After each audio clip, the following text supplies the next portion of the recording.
मी तुम्हाला खरं सांगू, कधीही मी काही मागत नाही. मी नुसतं मनापासून नमस्कार करतो आणि तेवढंच करायला मी प्रत्येक ठिकाणी येतो. कारण जे आपल्या मनात असतं किंवा जे आपल्यावर अवतीभोवती जे काही चालू असतं ते देवाला तर माहितीच असतं. तर वेगळं काही मागण्याची गरज नसते. मला वाटतं देव सगळं जे काय ते आपल्यासाठी नीट करत असतात. सर, धनगर आरक्षण बघा, तुमचा पुढचा प्रश्नच टळला आहे. हेच मी मागितलं होतं. धनगर आरक्षणाचा मुद्दा आहे. बघा, आत्ता मी राजकीय बाहेर बोललो आहे. आत्ता इथे नको राजकीय, आपण बाहेर बोलू प्लीज. हां, मंडळात नको राजकीय. In English I will say the same thing. No politics here. बाहेर बात करते सच्ची प्लीज. हां, इथे नको, इथे योग्य नाही वाटत. एक गणपतीबद्दलच प्रश्न. ही मूर्ती तुम्ही पाहिली, आरती केली, एकूणच कसं वाटलं तुम्हाला? कारण तुम्ही आता 1-2 ठिकाणी दर्शन घेतलं, मुंबईमध्ये पण अनेक ठिकाणी तुम्ही दर्शन घेतले, काय सांगा?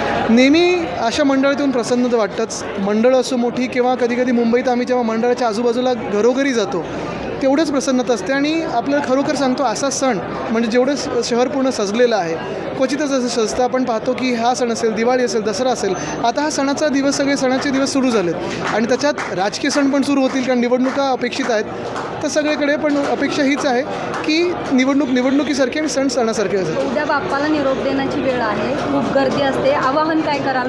काही नाही, तेव्हा वाईट वाटतं सगळ्यांसारखंच. आणि मला वाटतं एकदम इथे सकाळी आलेलो कारण ते सगळे मिरवणुकी पाहायला आलेलो मागच्या वर्षी, आणि तेही वातावरण खूप वेगळं असतं. ते एक संस्कृती त्याच्यातली आपली दिसते. मला वाटतं नागरिक सगळे जाणतात काय करायचं, त्याच्यात वेगळं काही आवाहन करायची गरज नसते.